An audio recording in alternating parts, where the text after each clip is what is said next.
la temperatura en la ciudad de Buenos Aires y nos metemos ya en la economía, o sea, si vos escuchás al gobierno, se alinearon los planetas. Y después, ¿cómo es que la frase esa de la convergencia? Convergencia. No es según el gobierno.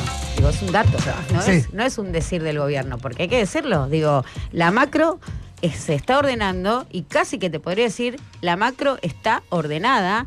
Hay estabilidad macroeconómica, la consiguió el gobierno. Y qué bien que nos va, ¿eh?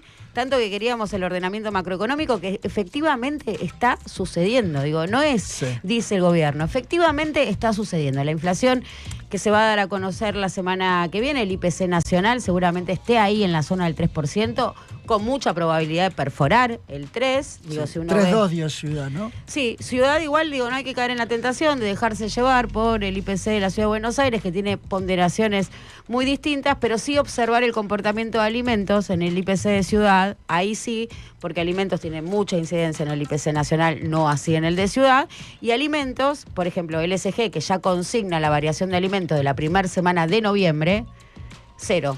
Se movieron 0 los alimentos.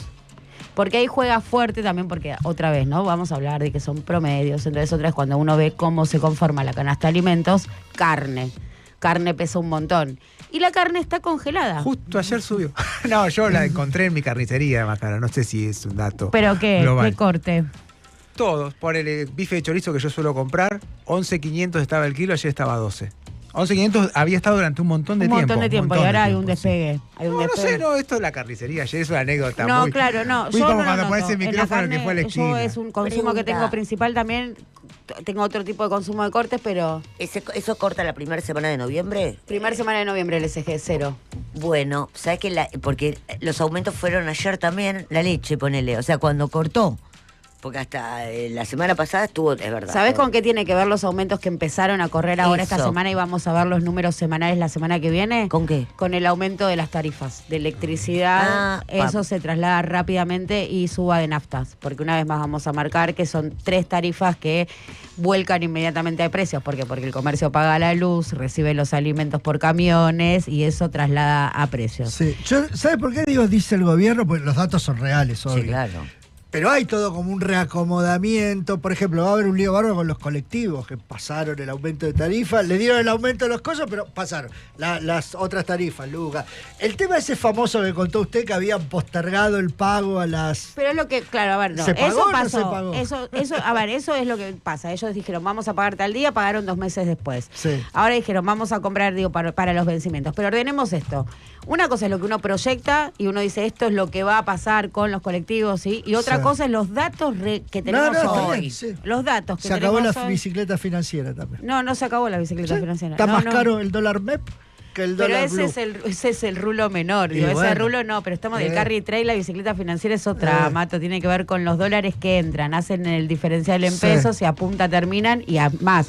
Con esto fomenta las medidas anunciadas ayer o la licitación del día de ayer de los papeles, lo que hace es sostener el carry trade. Con la licitación del día de ayer sostiene el carry trade y ahora si querés te explico por qué, pero la bicicleta financiera se está fogoneando porque hay que decir que el ordenamiento de la macroeconomía vino traccionado justamente y está traccionado por la bicicleta financiera muy fogoneada por el blanqueo. Esos dos componentes hacen que haya liquidez en el mercado. Hay liquidez en el mercado. Da cuenta de esto la evolución de los depósitos en dólares que crecen, el crecimiento del nivel de encajes en las reservas, que no contabilizan como reservas netas, que siguen negativas, pero sí le contabilizan a las brutas, que se ubican por encima de los 30.000 millones de dólares. Ayer compró casi 200 millones de dólares el Banco Central, una cifra muy importante en términos de compra. ¿Y cuál es el dato que sí podemos observar del día de hoy que da cuenta de la fragilidad del esquema? Que liquidez no es solvencia. Liquidez es liquidez y solvencia es solvencia. Entonces ahora estamos con un ordenamiento real de la macroeconomía porque el programa económico, el esquema, el rumbo, la hoja de ruta de la política económica era que las 3 variables macroeconómicas converjan en la zona del 2% y las 3 variables claves de la macroeconomía argentina son dólar, inflación y tasas de interés. La tasa de interés a partir de la licitación del día de ayer perforó el 3%, la inflación va a estar ahí coqueteando y el crawling peg que sabemos está al 2%. Ahora, ¿Puede bajar más la tasa de interés y bajar más la inflación así como estamos? Digo, en velocidad crucero sostenida. No, ¿qué dicen los economistas? Va a tener que desacelerar la tasa de evaluación, o sea, reducirla. Acá habilita la confusión, sí, tiene que desacelerar o acelerar el Crowley-Peg, porque como Crowley-Peg son microevaluaciones, lo que tiene que hacer es esa tasa de evaluación mensual del 2%, bajarla un poco, o sea, que el dólar se mueva un poco menos.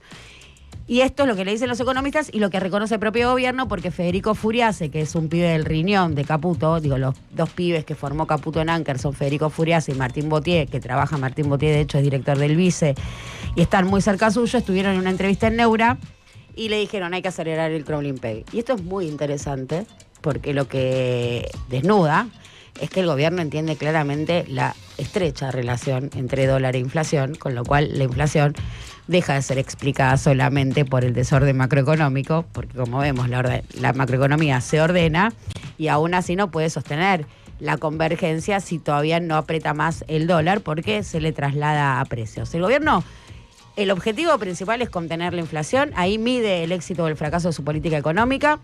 Del pico inflacionario devaluatorio la bajó brutalmente y muy aceleradamente, le va a dar bastante bien el mes que viene, o todo parece indicar, ¿no?, que le va a dar bastante bien, contiene la brecha, como bien marcaba Amato, por abajo del 10%, es el mejor nivel de los segmentos paralelos y la macroeconomía está ordenada.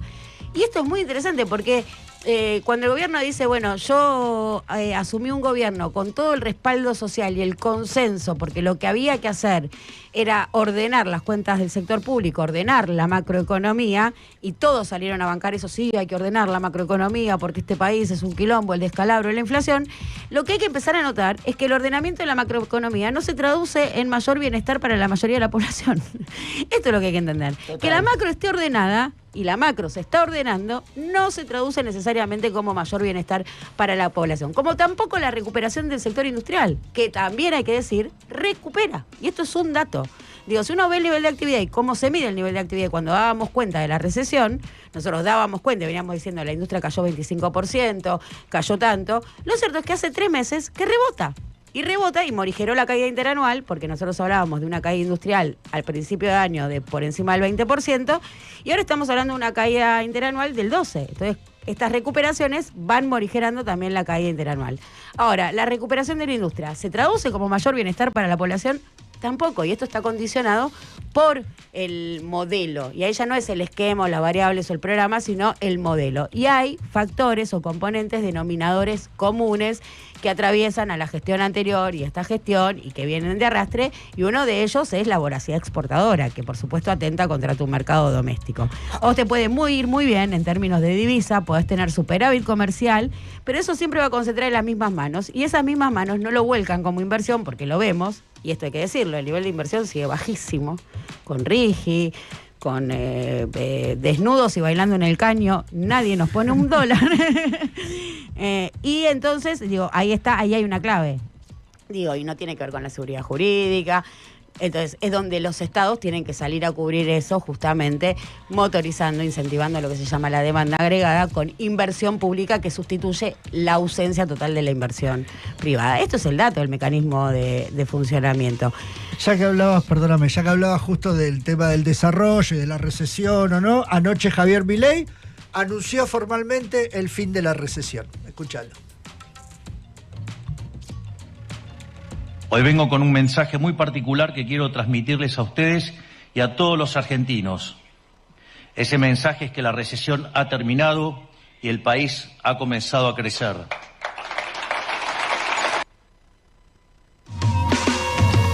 Oficialmente ya tenemos el fin. En términos técnicos, en este caso tiene razón. En términos estrictamente técnicos, porque recesión se llama a 3 trimestres consecutivos de caída, y como marcábamos, ya consagra un mes de reversión del nivel de actividad industrial. Todavía no está el dato oficial, pero sí los informes preliminares de las distintas consultoras. y tenés, por ejemplo, porque otra vez son promedios, entonces recuperan 3 sectores, pero caen los otros 13, pero esos 3 sectores recuperan mucho y te traccionan el indicador hacia arriba. Entonces, por ejemplo, tenés que hay una fenomenal recuperación de refinación de petróleo, coque, combustible nuclear, por supuesto, que empuja por ahí las caídas brutales que tenés en madereras, ¿no? Entonces, en los promedios. Ahora, si vamos a lo que siempre discutimos, es que son los números y los indicadores, está dando esto, está dando recuperación industrial, está dando ordenamiento de la macroeconomía, que no se traduce en mayor bienestar para las poblaciones, estamos viendo recuperación del consumo, pero un cambio fenomenal del patrón de consumo, porque cuando aquel que ofrece sus productos al mercado tiene 2 formas de medir sus ventas: precio, ajustar sus ventas, precio o cantidad. Entonces, si vos no estás dispuesto a bajar el precio, lo que haces es convalidar menos cantidad y subís más el precio. Entonces, el mismo servicio se lo ofreces a menos personas que pueden pagar mucho más. Y ahí se explica también cierta recuperación del consumo. Digo, hay economías que se establecen en y quedan en esta para siempre. Chile, Uruguay, Perú, México, con una estructuralización de la pobreza de una cantidad de la población, es la peruanización de la economía, es la desaparición de la clase media. ¿Y dónde puede estar el limitante, no? Porque tenemos una clase media que va caminando al matadero y que convalida todo esto otra vez. Hay que ordenar la macroeconomía. No, ¿cómo vamos a tener déficit fiscal? Y se escuchan hasta voces amplificadoras de los intereses, o que se dicen amplificadoras de los intereses del campo popular, diciendo, no, bueno, pero con déficit no se puede vivir. Con déficit no se puede, hay que terminar con el, ¿cómo vas a convalidar el déficit? El déficit como problema. Muchos de los nuestros. Y una vez más, esto muestra que choca justamente, que el gran problema de la economía argentina, o el gran limitante de la economía argentina, que volvemos a la idea de liquidez y solvencia, porque vemos mucha liquidez, hay mucha liquidez, sí. ¿Cuán solvente es? Y la economía argentina, y este es el límite, ahora estamos hablando de flujo, hay flujo, pero nadie piensa en el stock. Y Argentina es una economía que demanda más dólares de los que genera. Y a ver, esto no te va a cerrar nunca. Digo, hay más demanda de dólares que los dólares que se generan, con lo cual si vos abrís el cepo va a colapsar, porque no se garantiza solo con el flujo, sino que tiene que ver con la dinámica. Y así tengas una balanza comercial superavitaria gracias a vaca muerta, o que el petróleo te otorgue 10.000 millones de dólares más, nunca te va a alcanzar, porque todo excedente se dolariza. Entonces lo que tenés es el comportamiento dolarizador, y ahí vamos a la clave, o al punto neurálgico, al talón de Aquiles, que es la economía bimonetaria. Es la economía. Entonces vos podés tener mucho ordenamiento de la macroeconomía, te pueden converger las variables, podés tener recuperación industrial, que si no tenés un Estado que intervenga y se ponga a gastar, no se va a traducir nunca en mayor bienestar para la población. Es un Estado déficit dependiente, si lo que queremos es conservar o proteger o hacer cada vez más grande a la clase media. Veremos cómo sigue entonces en los próximos meses.